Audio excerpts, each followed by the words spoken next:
पाश्चात्यदेशतारिणे Jai Shrikrishna Chaitanya Prabhu Nityanand Shri Advaita Gadadhar श्रीवासादि गौरभक्तवृन्द Hare Krishna Krishna Krishna Hare Hare Hare Ram Ram Ram Hare Hare. So from today, we are going to read from a very interesting book authored by Vishwaguru Srila Prabhupada, which is known as A Second Chance, a story of near-death experience. This book is based on the history of Ajamila as described in the sixth canto of Srimad Bhagavatam. So every day we are going to read one or two chapters from this book, and we shall also be discussing interesting points. And at the end, we're going to have quiz based on what we have read. So I request all of you to please stay on till the end of the session, and also please hear attentively so that you can remember and recall the points that we have read. So let us begin. I'm sharing my screen so that you can also see the text as I'm reading. Reading from the book A Second Chance, Story of a Near-Death Experience by His Divine Grace Vishwaguru Abhay Charanaravinda Bhaktivedanta Swami Srila Prabhupada. Chapter 1, entitled Separating the Men from the Animals.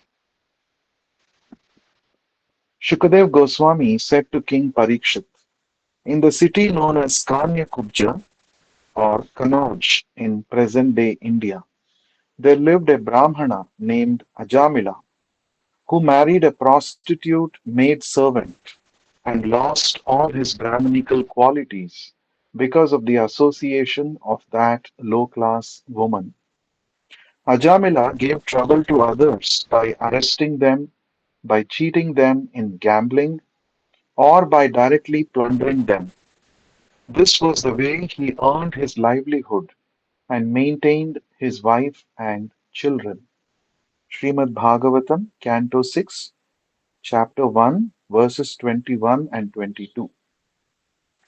The law of consequences.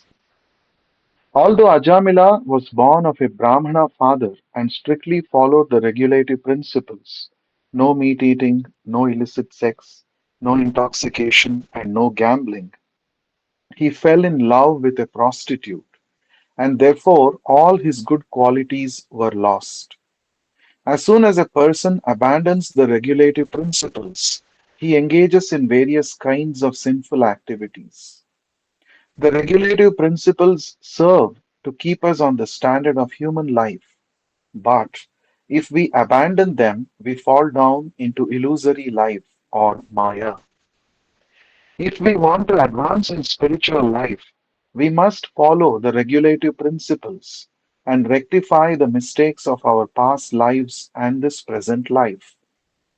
Only those who have become free from all kinds of sinful reactions and are now engaged in pious activities can fully understand God. Persons who commit sinful activities and who are overly attached to bodily comforts and mundane friendship, society, and family affection cannot be spiritually self realized. The fault of illicit connection with women is that it destroys all one's Brahminical qualities. Ajamila abandoned all the regulative principles due to his association with a prostitute. He became a cheater and a thief. One who acts dishonestly will be punished. He may escape the king's or government's law, but he can never escape God's law. The materialists think, I am cheating God and I can continue to gratify my senses by all nefarious activities. But The Shastras or scriptures state that such persons are cheating their own happiness in the end because they will have to accept a material body again and suffer accordingly. A man who is born in a Brahmana family is expected to be truthful and self controlled, to be fully cognizant of spiritual life and its practical application, and to have complete faith in the statements of the Shastras. If a person does not follow the Shastras, he becomes degraded. The great sages and rishis throughout the world have given guidance, and their words are recorded in the Shastras. But rascals and fools misinterpret the scriptures and misguide the people. At present, the Bhagavad Gita is interpreted in so many different ways, and these so called explanations are accepted by the innocent public as authoritative knowledge. One interpreter explains that the battlefield of Kurukshetra refers to the material body and that the five Pandava brothers are really the five senses of the material body. But this is not the proper understanding. How can anyone explain the Bhagavad Gita when he does not understand it? Such an attempt is nonsense. To understand the bona fide signs of God, one must approach a bona fide spiritual master and hear the Bhagavad Gita from him. We have to follow the great personalities, the various acharyas or spiritual masters. That will be to our profit. We should not speculate and make up our own statements. We should simply accept the injunctions given by the great acharyas because that is the process of the Vedic system. One must approach a bona fide spiritual master and inquire from him submissively. The absolute truth is explained in the scriptures, and the scriptures are explained by the spiritual master or a saintly person. Whatever the bona fide self realized spiritual master says must be accepted. There is no room for interpretation of the Shastras. In the Srimad Bhagavatam, it is said that Krishna lifted Govardhana hill just as a child lifts a mushroom. He did it so easily, but people do not believe it. Those who do not believe in the Bhagavatam interpret an indirect meaning. The meaning is clear and there is nothing to be misunderstood, but these rascals draw their own conclusions nonetheless. When the language is clear, why should we interpret? By interpretation, so called scholars and theologians have played havoc with the Vedic literature. No bona fide acharya has ever interpreted the Shastras according to his own whims, but many so called modern scholars and leaders have done so, and therefore people are gliding down into the most abominable conditions of material existence. In the interest of the people, these rascals should be exposed. Therefore, we are presenting the Bhagavad Gita as it is. The degradation of modern society. Here, the Srimad Bhagavatam says that the Brahmana Ajamila became attached to a prostitute and thus lost his Brahminical qualifications. He was a young man of about 20 when this happened. Because of his illicit association with the prostitute, Ajamila was forced to live by begging, borrowing, stealing, and gambling. These verses indicate how degraded one becomes simply by indulging in illicit sex with a prostitute. Illicit sex is not possible with chaste women, but only with unchaste women. The more society allows prostitution and illicit sex, the more impetus it gives to cheaters, thieves, plunderers, drunkards, and gamblers. Therefore, we first advise all the disciples in our Krishna consciousness movement to avoid illicit sex, which is the beginning of all abominable life, and which is followed by meat eating, gambling, and intoxication, one after another. Of course, restraint is difficult, but it is quite possible if one fully surrenders to Krishna, since all abominable habits gradually become distasteful for a Krishna conscious person. While in his time Ajamila was an exception, in the present age there are millions of Ajamilas. But if illicit sex is allowed to increase, the entire society will be condemned, for it will be full of rogues, thieves, cheaters, and so forth. Therefore, if we actually want to improve the world situation, we have to take to Krishna consciousness, as that gives the best service to human society, both materially and spiritually. Whatever abominable characteristics we have developed, we have only to take to the process of bhakti yoga or devotional service in order to completely eradicate them. We have developed so many anarthas or unwanted habits, the chief of which are meat eating, intoxication, illicit sex, and gambling. But we can curb them by accepting the principles of Bhakti Yoga as they are presented in the Bhagavad Gita and the Srimad Bhagavatam. Scarcely anyone knows these Vedic scriptures, and therefore no one heeds their instructions. People would rather read all kinds of books by all kinds of rascals, but the result of such books is to kill Krishna consciousness. In illusion, a person may think he can get rid of unwanted habits and be saved by some artificial mystic meditation. And in fact, at one point, it was possible to attain liberation by practicing Ashtanga Yoga or Eightfold Yogic meditation. But at present, almost no one can follow this process, and artificial attempts at yoga will not help us. Therefore, to help the fallen people of this age of Kali, the Supreme Lord appeared 500 years ago as Sri Chaitanya Mahaprabhu. He knew that the people of this age would not even be able to follow the regulative principles. What to speak of practicing Ashtanga Yoga?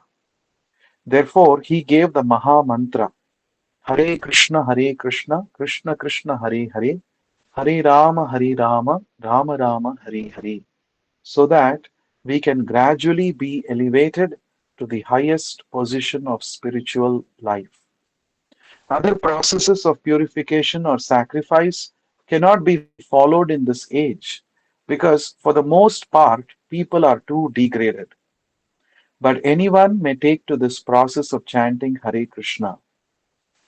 As it is said in the Briham Naradiya Purana, Harer Nama, Harer Namaiva Kevalam, Kalau Eva Nasti Eva Gatiranyatha. In this age of quarrel and hypocrisy, the only means of deliverance is chanting the holy name of the Lord. There is no other way, there is no other way, there is no other way. Chanting the holy name of the Lord is always superbly effective, but it is especially effective in this age of Kali. Its practical effectiveness will now be explained by Shukadev Goswami through the history of Ajamila, who was freed from the hands of Yamaraja, the universal judge, simply because of chanting the holy name of Narayana. The dangers of illicit sex.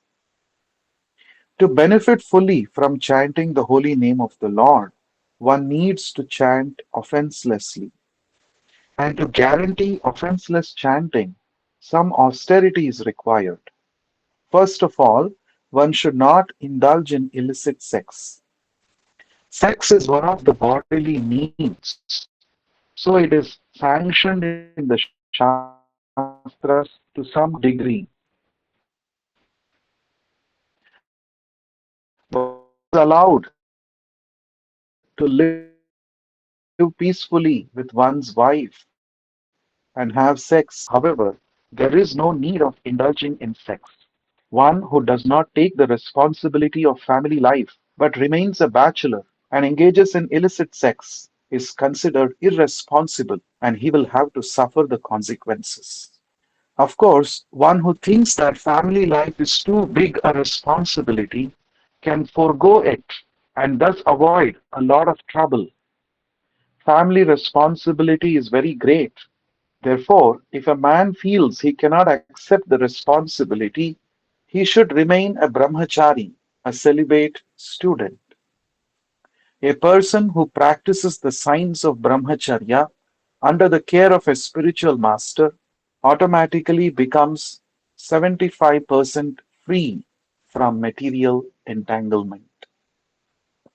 Today, however, no one wants to undergo the austerities of brahmacharya. Everyone wants to remain unmarried but also engage in sex. In this way, people are losing all good character.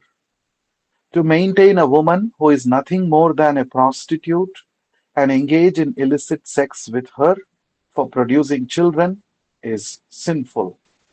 Such children are unwanted, Varna Sankara, and in this way society becomes degraded. Ajamila became attracted to a prostitute, and with her he begot 10 children. He became so degraded that he could not execute honest business to support his large family, and he was forced to beg, borrow, and steal to maintain them. If a person indulges in illicit sex, intoxication, and gambling, if a person indulges in illicit sex, intoxication and gambling automatically follow. His expenses will be unlimited, and to meet all his expenses, he will have to adopt methods of cheating and stealing. The basis for Ajamila's degradation was his illicit connection with the prostitute. Therefore, in the practice of Krishna consciousness, we do not allow any illicit sex. Devotees must either get married or remain celibate. This regulation is very effective for maintaining a high standard of purity. Thus ends chapter 1 of the book, Second Chance, entitled Separating the Men from the Animals.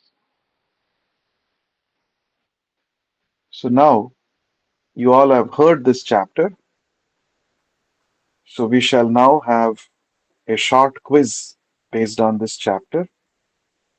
And I'm going to read out the question. If you know the answer, or if you can attempt also, you can just type your answer in the chat box and I shall see your answers. Okay, so let us see. The first question, these are all multiple choice questions. So here to the options, and you just have to type A, B, C, or D. Okay, the first question is, according to this chapter, what primarily distinguishes a human being from an animal? Your options are A, physical strength, B, ability to enjoy sense gratification, C, capacity for moral and spiritual responsibility, D, advanced intelligence. Please type A, B, C, or D and let me know your answer. Okay, Abhishek, Somnath have answered. They're saying C. Okay, let's hear from others. Please type your answer soon. Sakshi Jha also says C. Director Krishna. Okay, you can type your answer on the chat box, please. Girish also says C. Okay, so the right answer is C. moral and spiritual responsibility. So, what distinguishes us human beings from animals is the capacity for moral and spiritual responsibility. So, as Prabhupada explained in this chapter, a devotee should either remain a celibate brahmachari under the care of a spiritual master and engage in devotional service, or he should duly get married and lead a Krishna conscious married life. So, this is called samskara or spiritual responsible life. So, one should not be irresponsible. One should not think that I don't want to take the responsibilities of family life, so I don't want to get married. I will remain a bachelor, but at the same time, I will engage in illicit sex. So, this is very, very degradable, abominable life. So, therefore, what distinguishes us human beings from animals is this capacity to undergo samskaras and lead a moral and spiritual responsible life. Okay, the next question, please hear carefully. The law of consequences mainly teaches that the law of consequences mainly teaches that your options are A. Fate alone controls life. B. Actions have reactions that shape one's future. C. Only religious acts have results. B. Sorry, D. Modern science controls destiny. What is your answer? Type your answer in the chat window. Okay, so a lot of answers. Everybody is saying, okay, Praveen, Harshit, Kripalu, Keshav, Prabhu, Somnath, Abhishek, Veeresh, Sakshi, Jha, Girish. Okay, all of you are saying B. Yes, B is the right answer. Congratulations. The law of consequences mainly teaches that actions have reactions that shape our future. That means we should act very responsibly. Every action that we perform is going to produce some reaction, and that is going to decide our future. Therefore, we should act very, very responsibly. The laws of karma are not meant to scare us, but the laws are meant to teach us that we should act responsibly. Okay, so that is the answer. Okay, let's go to the next question. According to this chapter, indulgence in illicit sex leads to your options are A. Higher happiness, B. Stronger family life, C. Moral and spiritual decline, D. Complete freedom. So, what is the consequence of indulgence in illicit sex? Okay, so everybody is typing. Okay, everybody is saying C. Yes, C is the right answer. That is, indulgence in illicit sex leads to moral and spiritual decline. So, what is illicit sex? Engaging in sexual activities irresponsibly outside of marriage and also within marriage just for entertainment without the purpose of begetting good children. That is called as illicit sex. So even within married life, one is expected to follow brahmacharya if one wants to make spiritual advancement. That means indulgence in sex is allowed only for the purpose of giving birth to children within marriage. And of course, outside marriage, there is no question of engaging in sexual activities. That is definitely illicit sex. In the Bhagavad Gita, Lord Krishna says, "Dharma aviruddha bhuteshu kamosmi bharatarshambha." O Arjuna, I am that kama which is not against the principles of dharma. So karma is allowed, but it has to be regulated. So that is the principle. And this is especially meant for those who want to make spiritual advancement and to attain a peaceful life. Okay, very good. Let's go to the next question. Please hear carefully. The purpose of human life, as emphasized in this chapter, is to, your options are A. Compete with animals for enjoyment, B. Improve material comforts, C. Cultivate self control and spiritual awareness, and D. Accumulate wealth and fame. So please type A, B, C, or D. Okay. Abhishek Jha, Kripalu Keshav Prabhu, Somnath, Abhishek, Harshit, Girish, Chetna Subramaniam, Sakshi Jha, Director Krishna. So all of them are saying C is the option. Yes, C is the right answer. Very good. So the purpose of our life is to cultivate spiritual awareness and self-control, which is not possible in other forms of life, right? Other species of life, plants and animals, cannot develop this self control and spiritual awareness because they don't have developed consciousness. So, we human beings have been given highest consciousness among all species of life. And whenever we have get some higher powers, with powers come responsibility also. Therefore, we are expected to lead a life based on spiritual awareness and self control. Athato Brahma Jignasa, it is said. Human form of life is meant for inquiring into spiritual knowledge, cultivating spiritual knowledge. Okay, now the last question for today. Okay, hear this carefully. Modern society is described as degraded mainly because your options are A. It lacks technological progress. B. It ignores spiritual values and discipline. C. It follows old traditions.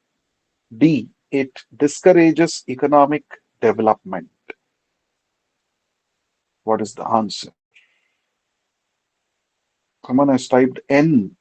There was no N option, only A, B, C, D. Okay. So, yes, the right answer is, as most of you, all of you have given the right answer, it is B. So, B. Modern society is called degraded because it ignores spiritual values and discipline. The more we ignore spiritual values, the more we think that I can do anything I can do. That is the meaning of freedom. The more we become degraded. So, therefore, by following the principles of Krishna consciousness, we can actually save ourselves from degradation. We can lead a meaningful life, a satisfied life, a life of fulfillment. So in Krishna consciousness, we follow two important principles. Number one, we chant the Hare Krishna Mahamantra, which will help us to always stay connected with Krishna. And number two, we avoid the four sinful activities which will cause degradation. No meat eating, no intoxication, no gambling, no illicit sex. These are the four regulative principles which we have to follow. That means we have to avoid these four sinful activities, and in this way, we can lead a happy, peaceful, meaningful life. Thank you all for participating in the reading session. I hope you all enjoyed hearing. We will continue to read from this book, Second Chance, in tomorrow's session. Please join us at 1:30 p.m. Thank you very much. Vishwaguru Srila Prabhupada Ki Jai. Jai. Oh, Hare Krishna. Hare Krishna, Prabhu. Hare Thank you, Hare Krishna. Krishna.